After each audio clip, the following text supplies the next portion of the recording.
we're getting through, the stuff that we're getting through, I've kind of made it onto a wee list, and the Green Brigade has been circulating that on Twitter and the huddle boards and pretty much everywhere, like on Facebook as well. It's stuff that we're getting through a lot, we're actually having to buy, like milk, long life milk, sugar, long life juice, toilet roll, nappies, baby stuff, tins of meat and tins fish, stuff that folk don't normally buy. Usually it's kind of pasta and soup, which I think is brilliant, but it saves us kind of having to buy. We can start specifying donations. Right. So that's what we've done this time, and if everyone can bring, as I say, just one thing. So the last year, Green Brigade organised it, and it was like 5 tonne of food nearly. So if we can get 5 tonne of stuff that's going to go and be used and get rotated and get out there, and if everyone can bring a quid as well, it means that we can get other things through. We can get better advertising and better literature and things like that going.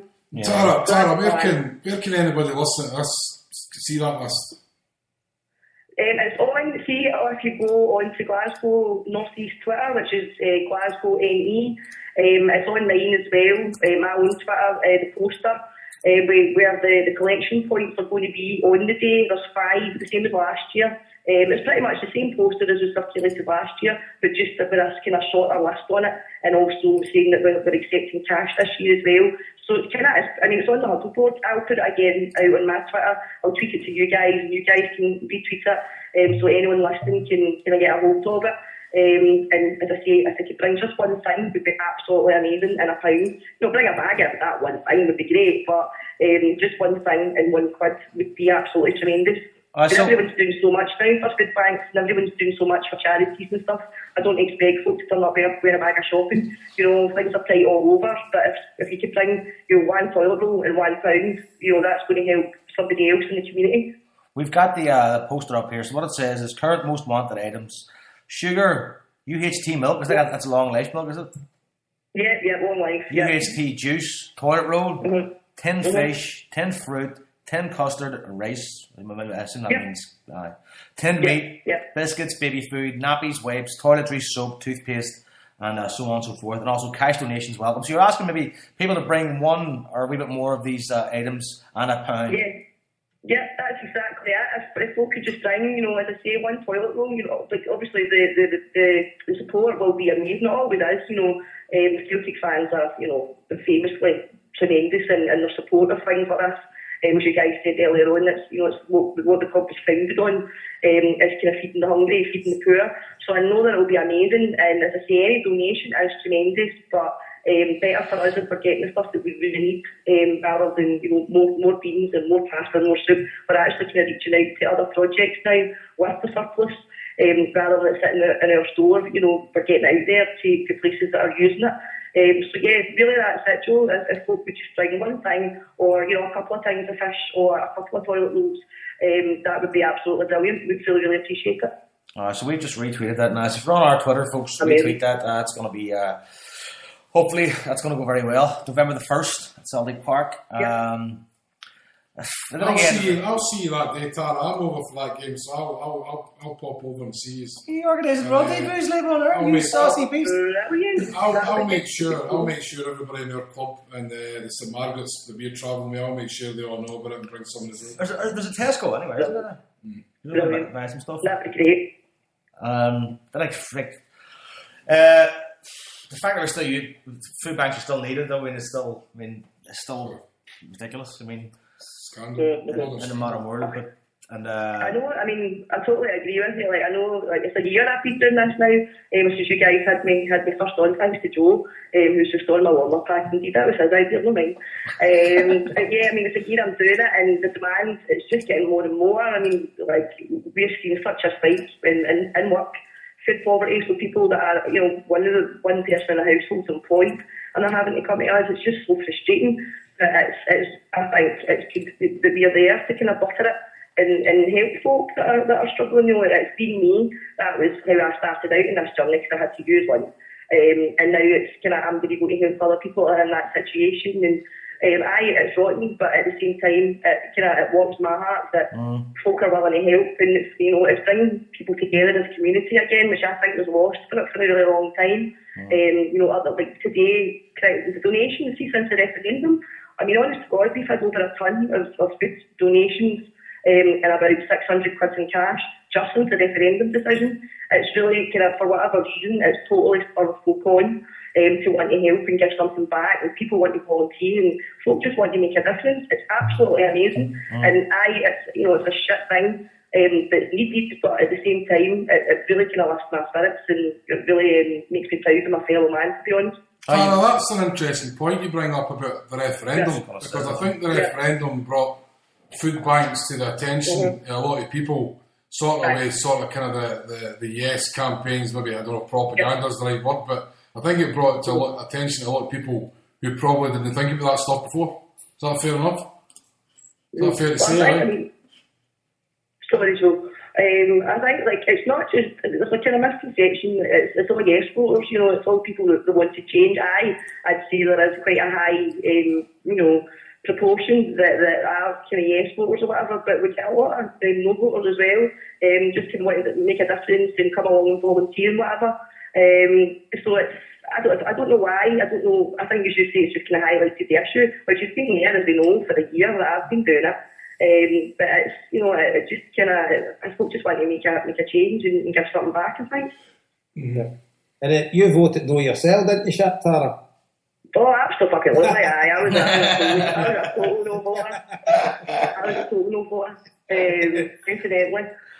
No, not at all. I made my feelings quite clear on that subject. Tell us something, Tara. So see you've been involved in it. Do you find more people are coming to food banks, or can you see an improvement that less people are coming? Oh, no. How does it feel? No. It's going through the roof. To be honest, since we opened our doors just over a year ago, so September weekend, my food bank opened, and we've now fed like 2,100 people approximately. I know, and that's just in a year. It's just kind of getting worse. Yeah, I watched some of the videos on the Facebook of the Maryhill Food Bank, and some of the stories that were told were a bit like, they were grim. But I mean, like I say, it is warming your heart. It is a testament to the human spirit, and like I say with the referendum, I think that kind of sparked somewhat of a social conscience in some people in terms of really paying attention to the real problems, which are hunger and poverty. The poverty line just seems to get lower and lower. I mean, you're not really in poverty. I can't eat. You're fucking up. When you're physically malnourished, it doesn't get much lower than that. I mean, you're only steps away from dying, really. I mean, it seems like so many different reasons for folk coming in, and whoever it is that's saying that it's not linked to welfare reform is just talking through their arse, basically. The majority of folk are coming here from the DWP because of sanctions, and now there's changes to benefits. Everyone's getting packed off the sick. They've been made to kind of go for assessments to see if they're fit for work and stuff like that. That's the main reason that folk are coming through the door. So it's really frustrating, but as I say, at the same time, it's good that there's that kind of option available, I suppose, rather than having to steal stuff for, just no need, which is the case for a lot of people. Yeah. Oh, terrible. So tell us, Tara, that you're a bit of a blogger now. I've not read your blog, so would you like to advertise? Carrie Fisher, but a Sex and the City going on there, is there? I don't know. Carrie Fisher? Carrie Fisher was fucking Princess Leia. Princess Leia. I think she's like a Sex and the City boy. I blogged before, I've always kind of let go and kept diaries and all that kind of thing, and I kind of fell away from it just be like the last kind of year. Things have been met on my end with volunteering and working and names and my dad being ill and all that kind of thing. And then kind of through all this journey, I got asked to go and do an article about when we were homeless. So I thought, I kind of toyed, and I was like, I don't know, I don't really want to get the kids involved or piss the dads off or, all that kind of thing. I thought, see if one person reads, about my experience and it helps them, why not? So we went to London, I fancy photo shoot and did my bit. And then kind of coming home, I was like, I've got more to say really about that section, about my story, about that journey. So wrote it all down, put it out, and the response has been pretty overwhelming actually. I actually want to read the crap that came at me. So yeah, it's been really, really good, but it's just about my experience, how I ended up, homeless, how I ended up in that position. Made some really bad decisions and kind of coming out of it, and then in the last year, how much our lives have changed, kind of thing, and that we're in a good place finally. What's your blog called, Tara? So how can we read it? Oh, I can't hear you. How can we read it? How can the listeners read it? No, signal's going. No. Can you hear us? Hello. I can hear you now. Yeah. Hello. Hello, that's fine. Can you hear me now? Yep. I'm half hanging out the window here. How much did you hear? No, mate, so you've not told us where we can find it. So where can the listeners find your blog to read it? It's on, well, I'll retweet it. It's on this WordPress. It's a WordPress account, but okay. I'll tweet it to you guys, and then you can retweet it. Okay. Aye. But yeah, it's just really about that experience. But aye, it was good. It was cathartic for me to do it. It's stuff that I've not really spoke about in great depth. Like the relationship I was in at the time, and it's quite abusive and whatnot. So it was just to get out there. It's like a chapter kind of closed, I would say, and moving on to better things. So it's all good. I'll get the manhood. I wanted to say about Joe, the Kano. I mean, me and my youngest, me and my kids, my youngest went to his first game thanks to the Kano. Because obviously I was working and they have a lot of money, and I could make the folks take my kids to the game. My eldest has got a season ticket because his dad takes them. But so the Kano, I just think it is absolutely tremendous, and I find it kind of really bittersweet. My experience with Celtic has been really positive, and they've always really helped me and like my kind of wants and on my quest kind of thing, and it frustrates me to see and listen that Joe has to really fight the folk to do what he's doing, and what he's doing is probably even more important than what I do.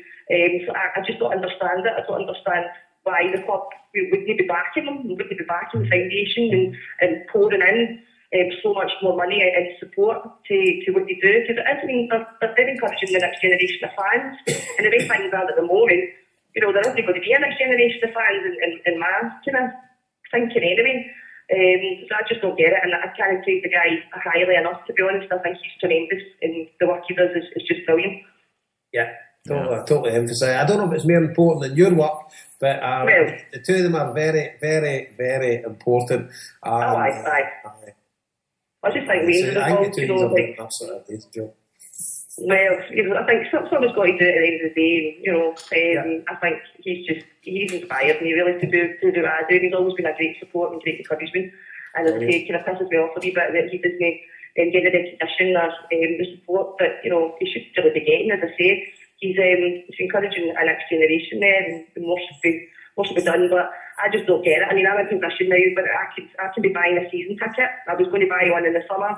And the way things are at the moment, I'm quite glad I didn't. I'm kind of swithering me buying one kind of coming up to Christmas for the half season for me and the wee guy, and I think I'm just not convinced really at the moment with the whole picture. I know my eldest, he goes, as I say, he's a season ticket, and he comes home and he's like, Mum, you got to watch Larson and Sutton and the legends, and I've got Chris Commons and Anthony Stokes. He's quite disillusioned with the whole thing as well, I think.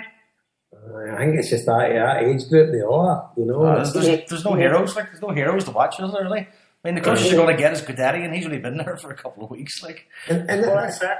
And this is the thing that we say, see the current board at the minute, are they absolutely useless, or do they just not care? I know, that's the thing. It's got to be one they do. I know. That's what I can't get my head around it. I just think, like, the whole thing with the new manager, and I don't know, it just seems to be something else going on that we're not privy to, like we're keeping clear about as fans, and it's really frustrating. And you think, it's kind of like an us and them thing at the moment, and it shouldn't be that way. It surely should be the club kind of wanting to do more for us and keep us happy, and I don't know, it's just weird. I just can't figure it out at all, really. As I say, it just seems that there's more going on than we know about. I just think the people who run Celtic are just completely